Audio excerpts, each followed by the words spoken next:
Welcome friends. आज हम पढ़ेंगे क्लास 12th का chapter number 5 continuity and differentiability.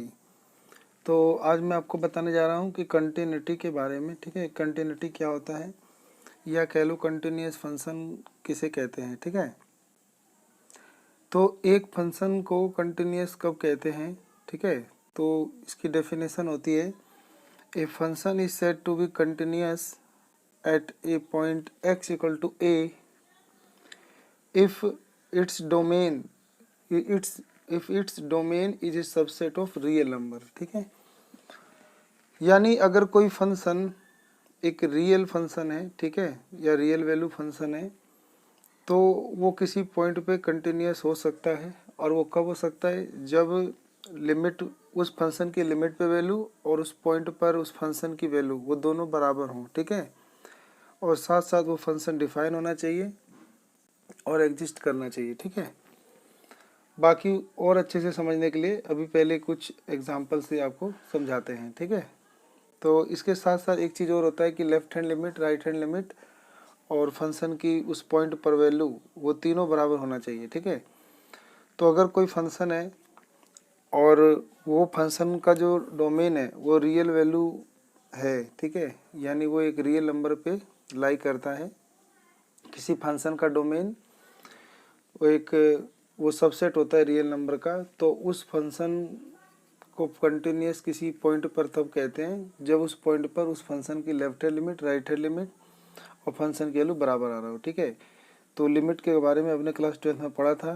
तो मान लेते हैं किसी पॉइंट सी पर उस फंक्शन की लिमिट लेफ्ट हैंड लिमिट को लिखते हैं सी माइनस से। ठीक है, तो लेफ्ट हैंड लिमिट उस फंक्शन की लेफ्ट हैंड लिमिट बराबर आना चाहिए राइट हैंड लिमिट और बराबर आना चाहिए उस पॉइंट सी पर वैल्यू को, वो फंक्शन का वैल्यू। तो ये अगर तीनों अगर बराबर है, left hand limit, right hand limit और उस पॉइंट पर फंक्शन की वैल्यू, अगर ये तीनों बराबर है तो कहा जाता है कि वो फंक्शन कंटिन्यूअस फंक्शन है। ठीक है, तो मान लेते हैं कि मेरे पास एक फंक्शन है। फंक्शन ऐसे डिफाइन है कि x की वैल्यू जब लेस देन और इक्वल टू 0 है तो इसकी वैल्यू 1 है, और फंक्शन की वैल्यू जब ग्रेटर देन 0 है तो फंक्शन की वैल्यू 2 है। ठीक है, अगर हम इसका ग्राफ खींचें तो हम ग्राफ खींचेंगे तो क्या पाएंगे, तो जब x की वैल्यू 0 से छोटी हो या बराबर 0 है तो वैल्यू हमेशा 1 आएगी। यानी 0 से छोटा -1 लो, -2, -3, -4, तो हम इस x की जगह -1 पुट करें, -2 पुट करें, -3 पुट करें तो x की वैल्यू मतलब 0 से छोटी होने पे 1 आएगा। तो ये -1 पर भी आंसर 1 आएगा, -2 पे भी 2 आएगा, -3 पे भी 2 ही आएगा, मतलब सॉरी 1 आएगा। ठीक है, ऐसी -4 पे 1 आएगा, तो सब पे हमेशा 1 आएगा। इन पॉइंटों को मिलाएंगे तो एक सीधी लाइन खींच पाएंगे। और यहाँ इक्वल टू का निशान था तो इसीलिए 0 पर भी इसका मान 1 है, तो यहाँ पे 0 पे 1 पॉइंट भी आ गया। और इसको काला कर देंगे, इसका मतलब ये पॉइंट भी इसमें शामिल है, इक्वल का निशान है। उसके बाद हम 0 से थोड़ा भी बड़ा लेंगे, मतलब 0 से थोड़ी भी बड़ी वैल्यू, जैसे 1, 2, 3, 4 या 0.0506, तो अगर हम थोड़ी भी बड़ी वैल्यू लेंगे तो आंसर सीधा 2 आएगा। तो यानी आपका आंसर सीधा 2 पे पहुंच जाएगा। तो x की वैल्यू 0 से बड़ी 1 लो, 2 लो, 3 लो, 4 लो, तो वैल्यू 2 आएगा। तो इन सब पॉइंटों को मिलाओगे तो इधर एक लाइन जाएगा। और यहाँ पे इक्वल का निशान है नहीं, तो इसीलिए इस गोले को काला नहीं करेंगे, इसको थोड़ा खाली छोड़ देंगे। ठीक है, तो साफ पता चल रहा है कि ये 0 से छोटी यानी लेफ्ट हैंड साइड और 0 से बड़ी यानी राइट हैंड साइड। तो हम देख पा रहे हैं इस फंक्शन की जो लेफ्ट हैंड साइड है या लेफ्ट हैंड लिमिट है और जो राइट हैंड लिमिट है, तो लेफ्ट हैंड लिमिट में आंसर 1 आ रहा है, राइट हैंड लिमिट में आंसर 2 आ रहा है। तो दोनों सब बराबर नहीं आ रहे, यानी लेफ्ट हैंड लिमिट और राइट हैंड लिमिट बराबर नहीं आ रहे। लेफ्ट हैंड लिमिट पे मान 1 है, राइट हैंड पे 2 है, और उस पॉइंट पर वैल्यू 1 है। तो यानी अगर हम पेंसिल से अगर एक ग्राफ बनाएं तो पेंसिल से हम इधर और फिर इधर 2 बार पेन उठाना पड़ेगा। तो अगर हम किसी फंक्शन का ग्राफ बनाएं और हमें पेन उठाना पड़ जाए तो यानी वो फंक्शन कंटिन्यूस नहीं है। तो अभी ये जो मैंने जो ग्राफ बनाया तो यहाँ से पता चला कि ये फंक्शन कंटिन्यूस नहीं है, ठीक है। नहीं तो हम यहाँ लेफ्ट हैंड लिमिट निकालेंगे तो 1 आएगा, राइट हैंड लिमिट निकालेंगे 2 आएगा, पॉइंट पर वैल्यू निकालेंगे 1 आएगा। तो जब ये दोनों ही बराबर नहीं है, left hand limit right hand limit, तो फंक्शन कंटिन्यूस नहीं है। तो लिख देंगे कि जो फंक्शन है is not continuous at x equal to 0, यानी x इक्वल टू 0 पर ये फंक्शन कंटिन्यूस नहीं है, क्योंकि इसका ग्राफ खींचने के लिए हमें पेन उठाना पड़ेगा, ठीक है। इसको हम जैसे भी ये कंटिन्यूस नहीं है तो इसको हम डिसकंटिन्यूस के नाम से भी जानते हैं। तो लिख देंगे function is discontinuous at x equal to 0, और जिस पॉइंट पर ये कंटिन्यूस नहीं आ रहा है, डिसकंटिन्यूस आ रहा है, इस पॉइंट को बोल देते हैं point of discontinuity of function, ठीक है, डिसकंटिन्यूटी ऑफ फंक्शन, ठीक है, ऐसे बोल देते हैं, ठीक है। तो इसके बाद हम दूसरा एग्जांपल लेते हैं। तो मेरे पास एक दूसरा फंक्शन है, x की वैल्यू जब 0 नहीं है तो वैल्यू 1 है, और x की वैल्यू 0 पे मान 2 है। तो अगर हम इसका भी ग्राफ खींचें तो यहाँ पे x नॉट इक्वल टू 0 का मतलब है कि लेफ्ट हैंड लिमिट यहीं से लेनी है, राइट हैंड लिमिट यहीं से लेनी है, ठीक है। तो एक बार हम लेफ्ट हैंड लिमिट लेंगे, तो लेफ्ट हैंड लिमिट लेंगे ना जब, तो थोड़ा भी अगर हम 0 से छोटी वैल्यू लें, -1 -2, तो आंसर हमेशा 1 1 1 आएगा, ठीक है। तो यानी इधर एक सीधी लाइन बनेगा। ऐसे ही अगर हम राइट हैंड लिमिट लें तो 1 प्लस का 1 प्लस का 2 प्लस का 3 पुट करें तो वैल्यू अभी भी 1 ही आएगी, तो अब इधर ग्राफ बनेगा। लेकिन अगर x की वैल्यू 0 पे देखें तो 2 आएगा आंसर, तो 0 पे आंसर 2 आएगा, नहीं यहाँ आ जाएगा। तो यानी ये पॉइंट खाली रह गया।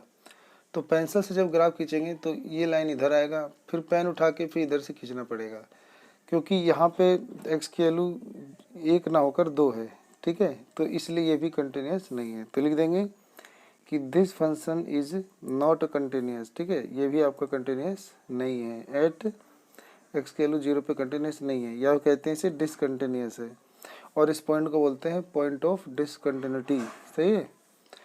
तो एक फंक्शन को कब कहा जाएगा कि वो फंक्शन जो है वो कंटिन्यूस है, तो वो तब कहा जाएगा जब किसी फंक्शन की ये वाली शर्त पूरी होगी। जैसे लिखा है कि if the left hand limit comma right hand limit and the value of the function at x equal to c exist and equal to each other, तो then the function is said to be continuous at x equal to c।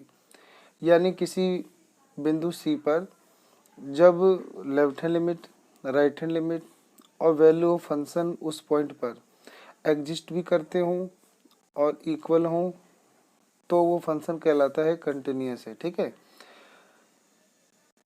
तो इसको हम यूँ कह सकते हैं, अगर हम लिमिट निकालें पॉइंट सी पर, लेफ्ट हैंड लिमिट निकालें फंक्शन की और वो बराबर आ जाए लिमिट राइट हैंड लिमिट उस फंक्शन पर, और बराबर आ जाए value of function at point c, अगर ये तीनों बराबर आ जाए तो फंक्शन कहलाता है कंटिन्यूस फंक्शन, ठीक है।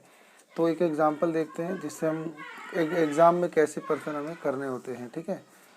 तो यहाँ पर एक क्वेश्चन है, check the continuity of the function given by f(x) equal to 2x plus 3 at x equal to 1।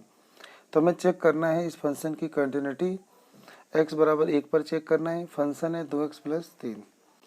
तो हम जानते हैं कि किसी भी फंक्शन का अगर हमें पता करना है कि वो कंटिन्यूस है या नहीं है, तो हम पहले 3 चीज़ें चेक करेंगे। तो पहले तो हम इस पॉइंट x ठीक है, x टेंस टू 1 माइनस लेंगे, और माइनस पे यानी लेफ्ट हैंड लिमिट लेंगे, फिर बराबर लिमिट इसी 1 पर राइट हैंड लिमिट लेंगे, और फंक्शन की वैल्यू 1 पर चेक करेंगे। अगर ये तीनों बराबर आ गया तो फंक्शन क्या है, कंटिन्यूस है। तो पहले हम ये वाला सोल्व करते हैं। तो limit x tends to 1 minus है, तो इसको हम लिखेंगे h टेंस टू 0। तो जब ऐसा लिखेंगे तो फंक्शन में क्या था, 2x प्लस 3, तो यहाँ पर हम 2x प्लस 3 लेंगे। तो 2x प्लस 3 में अब क्योंकि लेफ्ट हैंड लिमिट है तो यहाँ पर हम पुट करेंगे 1 माइनस एच, ठीक है। 1 माइनस एच का मतलब है कि एच की वैल्यू जो है वो टेंस टू जीरो है, यानी बिल्कुल जीरो के नज़दीक है, जीरो नहीं है, बहुत छोटी है, बहुत छोटी वैल्यू, जैसे 0.00001 बहुत छोटी है। और ऐसी फिर राइट हैंड लिमिट लेंगे तो limit h tends to zero ले लेंगे, और फंक्शन में जहाँ जहाँ एक्स है तो वहाँ पर 1 प्लस एच रखेंगे, तो यहाँ एक्स है तो आ जाएगा 2 ब्रैकेट एच प्लस, यानी 1 प्लस एच प्लस 3 रखेंगे, और बराबर फंक्शन की वैल्यू 1 पर निकालेंगे। तो फंक्शन की वैल्यू था 2x प्लस 3, तो x की जगह 1 पुट कर देंगे, तो 2 गुना 1 प्लस 3। अब यहाँ पे इसे सोल्व करेंगे तो limit h tends to zero पे 2 एकम 2 घटा 2h प्लस 3 आएगा, और यहाँ पर भी हम ऐसे चेक करेंगे 2 एकम 2 प्लस 2h प्लस 3 आएगा, और यहाँ पर 2 एकम 2 प्लस 3 आएगा। तो यहाँ पर limit h tends to zero पर 2 और 3 5 घटा 2h आ जाएगा, और यहाँ पर भी आपका 2 और 3 जुड़ जाएगा तो 5 जमा 2h हो जाएगा, और बराबर 5।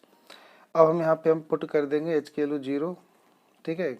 h की वैल्यू बहुत ही 0 के नज़दीक थी, अब इसे सोल्व करने के लिए h की वैल्यू 0 पुट कर देंगे, तो आ जाएगा 5, ये भी आ जाएगा 5, क्योंकि 2 गुना h की वैल्यू 0 रखेंगे तो 0 हो जाएगा, तो 5 5 और ये भी 5, तो अब तीनों साइड बराबर आ रहा है, तो लिख देंगे here left hand limit right hand limit and function की वैल्यू इक्वल आ रहा है, तो इसीलिए लिख देंगे सो फंक्शन इज कंटिन्यूस, जो फंक्शन है वो कंटिन्यूस है एट x इक्वल टू 1 पर, ठीक है। तो मैं उम्मीद करता हूँ आपको समझ में आ गया होगा कंटिन्यूटी का मतलब क्या होता है, ठीक है। तो अब एक चीज़ और सीख लेते हैं जल्दी से, वो है आपका अलजेब्रिक यानी अलजेब्रा ऑफ कंटिन्यूस फंक्शन। तो अब पढ़ेंगे algebra of continuous function. Let f and g be two real function. तो मान लेते हैं f और g जो है दो रियल फंक्शन है। रियल फंक्शन वो होते हैं जिनका जो डोमेन है वो भी रियल नंबर होता है और उसका जो रेंज होता है वो भी रियल नंबर होता है, ठीक है। यानी डोमेन और रेंज रियल नंबर पे लाई करते हैं और at x equal to a पर। तो मान लेते हैं कि f और g दो रियल वैल्यू मतलब रियल फंक्शन है और वो x a बराबर a पर मतलब कंटिन्यूस है, ठीक है। तो f अगर ये दोनों कंटिन्यूस हैं, दो रियल फंक्शन है और f and g are continuous, ये दोनों कंटिन्यूस हैं, तो इन दोनों का सम यानी इन दोनों का सम भी कंटिन्यूस होगा उसी पॉइंट a पर। इन दोनों का डिफरेंस f माइनस g ये भी कंटिन्यूस होगा एट x बराबर a पर, ठीक है। ये आपको आगे होगा समझ में।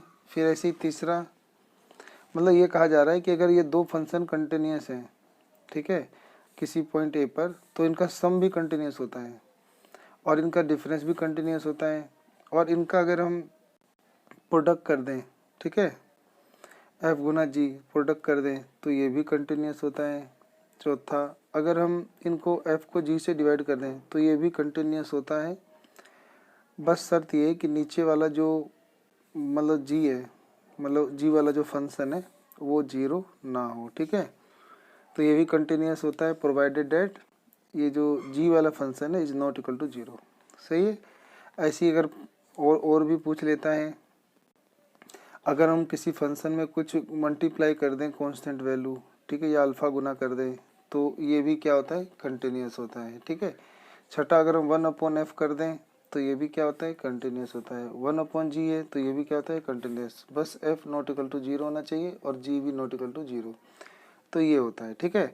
तो दो फंक्शन का जोड़ना, घटाना, गुना करना, भाग करना, किसी कांस्टेंट से मल्टीप्लाई करने पे भी वो कांस्टेंट होता है, और अगर हम 1/, रेसिप्रोकल कर दें मतलब तो वो भी आपका कांस्टेंट होता है, ठीक है। तो इसी को बोलते हैं अलजेब्रा ऑफ कंटिन्यूअस फंक्शन।